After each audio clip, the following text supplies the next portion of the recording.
E aí pessoal da Web Hack, aqui quem fala WH Pedro. Eu vou estar ensinando hoje como roubar GIFs. Muito fácil. Primeiro você vem no chat, adiciona a pessoa como amiga. Vai no Solidity, clica aqui na terceira opção, abre, procura o site do chattech.com. Aqui, clica no chat e dá Open.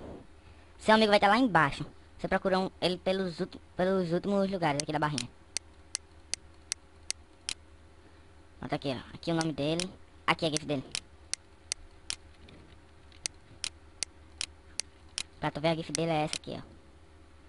Agora vamos abrir aqui. Vai estar aqui a GIF dele. Vou abrir um chat aqui.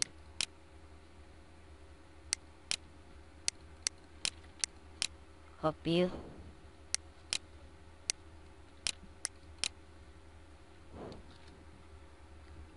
GIF roubado com sucesso. E é isso aí. Valeu, pessoal.